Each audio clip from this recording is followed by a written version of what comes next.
Remember what it felt like being a kid. I remember always being busy falling in love with everything I possibly could. From the fresh smell of rain on a summer's day, to the sound of my bike wheels spinning faster and faster as the wind whipped past my ears.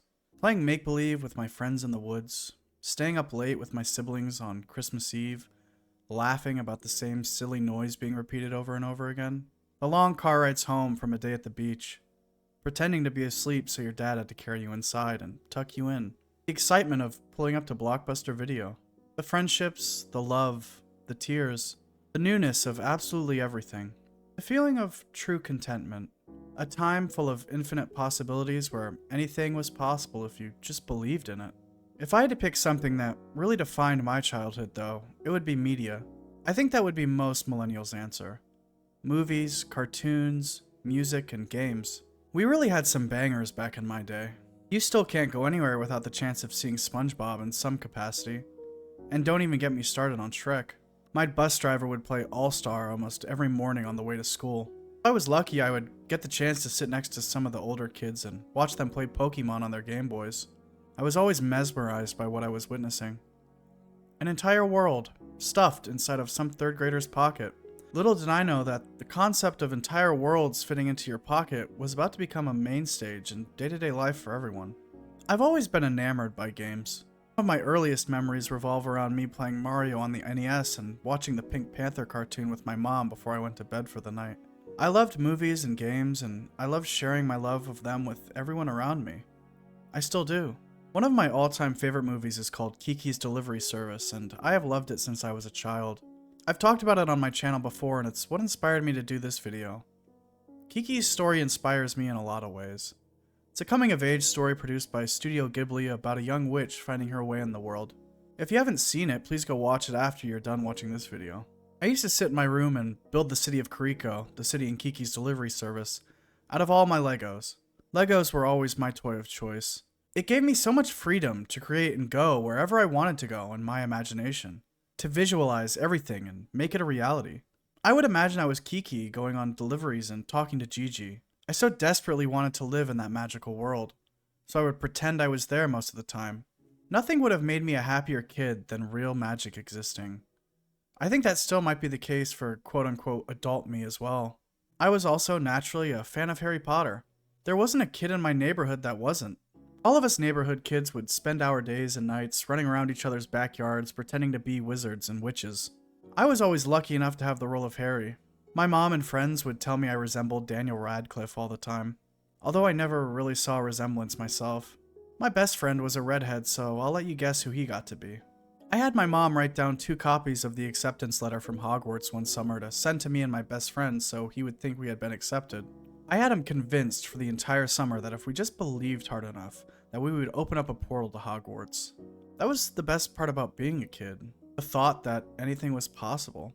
Innate positivity in everything I did or thought no matter what.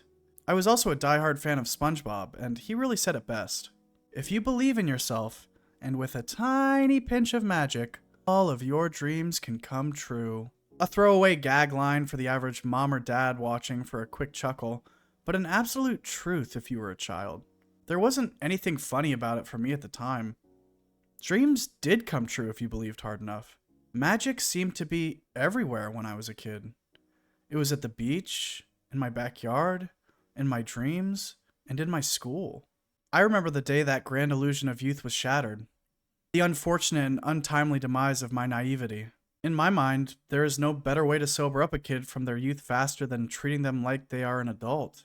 My mother and father, for reasons that will forever be out of my grasp of understanding, simply couldn't make things work with one another. I guess I could point to the fact that they were young when they got married out of necessity. I was, after all, an accident. 30 years ago, the American dream with traditional values was still very much alive and well, and also thriving. If you got someone pregnant, a majority of the time you were getting married to that person. So everything that followed from conception to the wedding was because of me. My parents would have had their fun and been on their separate merry ways for the rest of their lives if it hadn't been for me.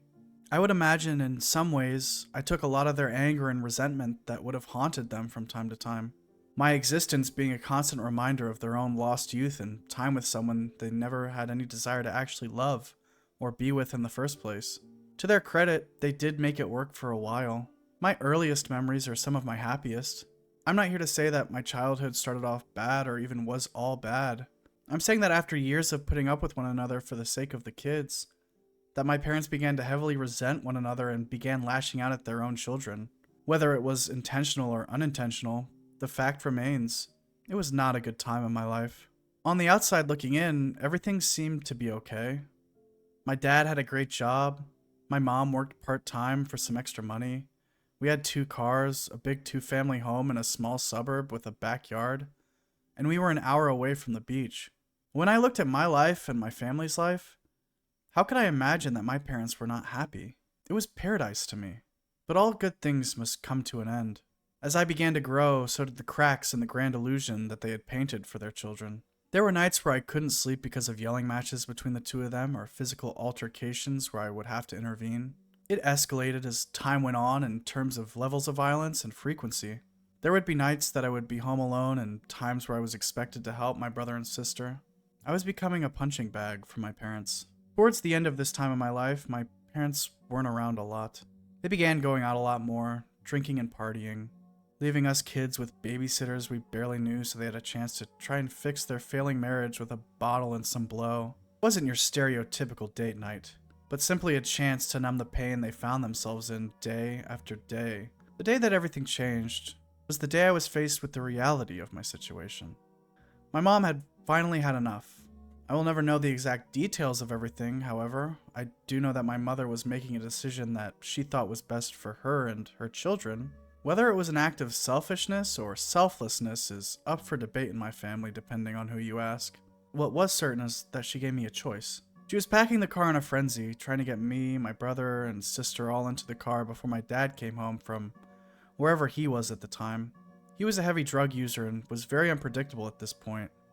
I do remember there would be times I would accidentally walk in on him snorting cocaine or doing some inhalant. I was simply not ready to leave my home, my friends, my family, my life for the unknown.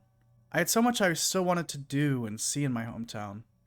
So many more adventures I wanted to go on with my friends. I wanted to start dating my crush and start playing sports. I wanted to grow up there. So my mom gave me a choice I had to make. She told me you can either stay here with your father or come with me, your brother and sister, to start a new life. There was no amount of magic or wishful thinking that was going to take me out of this moment and make everything okay again. I had to choose. There was no way I was going to be separated from my brother and sister, so I chose to go. The choice was not a fair one to give to me as a child, and it still haunts me. The choice I made has weighed heavily on my mind for my entire life. Sometimes I fantasize about what my life might have been like if I had stayed with my dad. Maybe my mom would have begun to miss me so much that she would have come back. Maybe my dad would have realized what he had lost and worked on bettering himself and his marriage for the sake of his kids. Over and over again, these questions would play on a loop in my mind. I still think about it from time to time. Now that I'm older and somewhat wiser, I see that whatever decision I would have made would have led me ultimately to the same place, losing my childhood innocence. I was now becoming a player in the game of life. I was no longer sitting idly by as the adults made all the decisions for me. I had a voice and a say in things. Whether or not any of my opinions were ever taken into consideration is neither here nor there. But that was the day I started to grow up. The day I began to understand that my actions and decisions, whether right or wrong, had consequences. And that sometimes consequences even followed things that weren't in my control. There was no way I could simply hope and pray my way back to the way things used to be. I had to grow up. I had to be strong, and I had to soldier on. The magic was gone. I don't really know if there is a message here for you to take. I hope there is, but I'm not very good at translating my own life into inspiration or wisdom. I'm much better at reading in between the lines of movies and other forms of media. But this is a part of me and my story. I'm trying to create something interesting or unique for my YouTube channel. So I hope you enjoyed what I had to say, and sorry if it depressed you, but thanks for sticking around and watching to the very end. It really does mean the world to me. If you could do me a favor and like and subscribe to my channel, I'd really appreciate it. Thanks again for watching, and I hope you have a wonderful rest of your day.